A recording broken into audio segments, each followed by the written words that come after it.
Hello everyone, welcome to the channel through the eyes of Tanishk. और आज हम आपको पढ़ाने वाले हैं क्लास 12th इंग्लिश की फर्स्ट पोएम जिसका नाम है माय मदर एट 66, जिसको लिखा है कमला दास ने।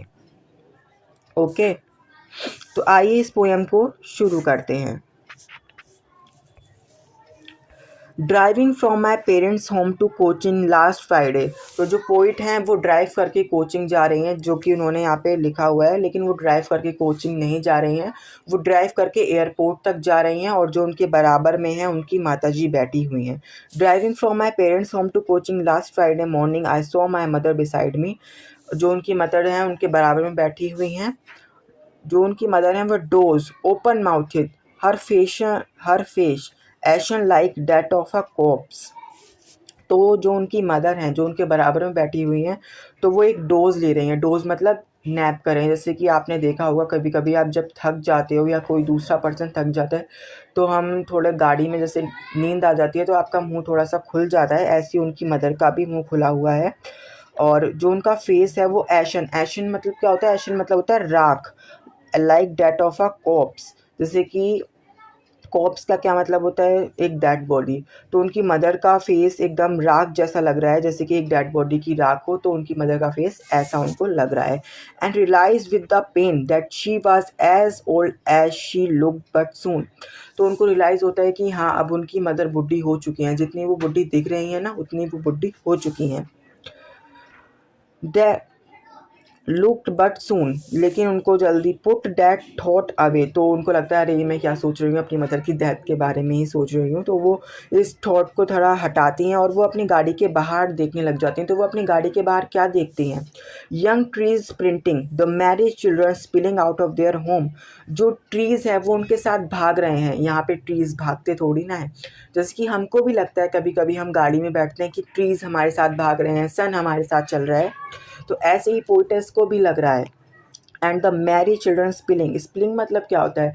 जैसे कि पानी फैल जाता है, ऐसे ही चिल्ड्रन बाहर आ रहे होते हैं। लेकिन ठीक है, उन्होंने ये स्पिलिंग वर्ड इसलिए यूज़ किया है यहाँ पे क्योंकि वो दिखाना चाहते हैं कि बहुत ही खुशी के साथ, बहुत ही एक्साइटमेंट के साथ जो चिल्ड्रन हैं वो वापस अपने अपने घर से निकल रहे हैं। But after the airport security check standing a few hours away. लेकिन जब वो एयरपोर्ट पहुंचती हैं और सिक्योरिटी चेक होता है, उसके बाद वो अपनी माताजी से थोड़ा दूर चली जाती हैं और वहाँ से वो अपनी माताजी को दोबारा से देखती हैं। तो वो क्या देखती हैं? Her wan pale and as a late winter moon and felt that old familiar एक्ट। तो वो क्या देखती है? जो उनकी माताजी का फेस है वो वान वान मतलब क्या होता है? कलरलेस।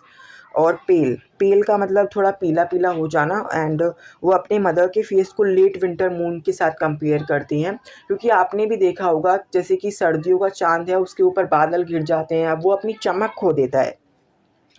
तो उनकी मदर के चेहरे ने भी, जैसे वो यंग थी तो उनकी मदर के चेहरे पर एक चमक थी जो कि अब उन्होंने खो दी है। अब यहाँ पे विंटर मून का क्यों जिक्र हुआ है? क्योंकि किसी भी पोएम में अगर विंटर का जिक्र होगा तो वो डेथ से रिलेटेड होगा। क्योंकि विंटर में क्या होता है ना, सारे प्लांट्स सारे ट्रीज सूख जाते हैं, उन पे एक भी पत्ता नहीं रहता है। ऐसे ही जब भी किसी भी पोएम में विंटर का जिक्र होगा तो वो एक डेथ से कंपेयर किया जा रहा होगा किसी को, इसलिए यहाँ पे विंटर का यूज़ किया है। And felt that old familiar एक्ट। फिर अपने फिर उनको अपना पुराना दर्द याद आता है, जो उनकी चाइल्डहुड का फ़ियर भी है। क्या होता है सब बच्चों के चाइल्डहुड का फ़ियर कि कहीं वो अपनी मम्मी से दूर ना चले जाएं, कहीं वो अपनी मम्मी को ना खो दें। तो यही उनको, ये दर्द उनको याद आता है। But all I said was see you soon Amma. लेकिन इस सब के चलते भी उनके अंदर इतनी सारी परेशानी, वो इतना सोच रही थी, इतनी टेंशन उनके अंदर चल रही थी, कहीं वो अब अपनी मदर से लास्ट बार ना मिल रही हूँ, शायद वो अपनी मदर से अब आगे बात ना कर पाएँ, इसलिए उनको ये डर लग रहा था अंदर। लेकिन फिर भी इस सब के चलते भी उन्होंने अपनी मदर के साथ जो अपनी कन्वर्जेशन है उसको एंड किया एक पॉजिटिव तरीके से। वो कहती हैं सी यू सून अम्मा, दोबारा जल्दी मिलेंगे माँ। All I did was smile smile and smile. And वो मुस्कुराती हैं और वो मुस्कुराती हैं। तो उन्होंने ऐसा क्यों किया? क्योंकि वो अपनी मदर को दुख नहीं देना चाहती थी, अपनी मदर को किसी टेंशन में नहीं छोड़ना चाहती थी कि उनकी वजह से उनकी बेटी दुखी है। इसलिए वो इस कन्वर्सेशन को यहीं पे एंड करती हैं और बोलती हैं कि मम्मा जल्द ही मिलेंगे। तो यहाँ पर ये पोएम भी आपकी एंड हो जाती है। तो इस पोएम की सबसे पहले हम टोन जान लेते हैं।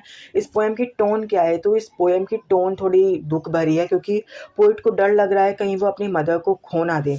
तो आइए सबसे पहले इसमें जो क्वेश्चन बनेगा वो बनेगा कि पोइटेस ने क्यों कंपेयर किया अपनी मदर को फिर मैरिड चिल्ड्रन से और ट्रीज स्प्रिंटिंग से? क्योंकि यहाँ पर जो उनकी मदर हैं वो डेथ शो कर रही हैं, लाइफलेस शो कर रही हैं, और जो मैरिड चिल्ड्रन और ट्रीज स्प्रिंटिंग है तो वो एनर्जी शो कर रहे हैं, एंथुइज्म शो कर रहे हैं और लाइफ शो कर रहे हैं। इसलिए उन्होंने एक कॉन्ट्रास्ट देने के लिए अपनी मदर को इन सब चीज़ों से कंपेयर किया। दूसरा क्वेश्चन बनता है कि उनकी चाइल्डहुड का फ़ियर क्या था, उनका फ़ैमिलियर एक्ट क्या था? तो उनकी फ़ैमिलियर एक्ट और चाइल्डहुड फ़ियर यही था कहीं वो अपनी मदर को खो ना दें। बस, और एक क्वेश्चन और बनता है, what was the parting words of the poet? Parting words मतलब जो अपनी मदर को, कि वो अपनी मदर से अलग कैसे हो रही हैं, क्या पार्टिंग वर्ड्स है? तो उनके पार्टिंग वर्ड्स है सी यू सून अम्मा। तो यही सब इस पोएम में बताया।